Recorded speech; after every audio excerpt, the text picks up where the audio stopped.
அன்னை தேவி என் பாதத்தை படைத்ததாலே 7 பிறவிகள் எடுத்தாலும் நானே அவனுக்கு கணவனாக நீயே எனக்கு மனைவியாக வாழ்ந்திருக்க ஆசீர்வாதம் அரண்மனையில் இருந்த தேவியானை 1000 வரை தாய்மார்களை விட்டு அதி சீக்கிரமாக வரவழைத்த காரணம் என்னங்க? ஒரு நாளாள மன்னனுக்கு என்ன வேலை? மக்களின் குறையை தீர்ப்பதுதான் இந்த மன்னனின் வேலை அல்லவா? அதனால கானகத்திலே வாழ்ந்து வரக்கூடிய மின்னவர்கள் எல்லாம் நாட்டிலே புகுந்து அத்துணையம் செய்து கொண்டிருக்கிறதா? அதனால நாட்டிலே இருக்கக்கூடிய மின்னவர்கள் நாட்டுக்கு ஒழிவதற்காக நான் போய் வருகிறேன்.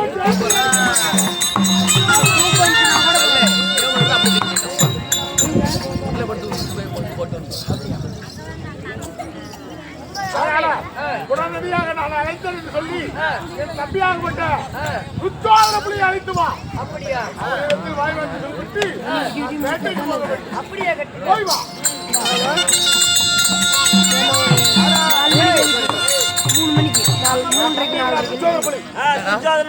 நான் முன்னாடி ரகமேறி முன்னாடி போயிட்டு இருக்கிறேன்.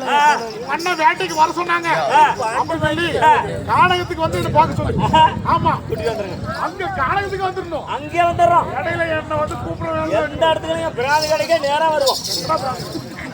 சீக்கிரமாக வேட்டைக்கு வர சொல்லு. வேட்டைக்கு வர சொல்லணும், வாட்டைக்கு வர சொல்லணும். வந்துடும் மொத்தத்தில். ஆனால் கேளுங்களே, சிறிது நேரம் மக்களை உற்சாகப்படுத்துவதற்காக இப்பொழுது புறத்தியாகப்பட்டு வருவதும் காண்க.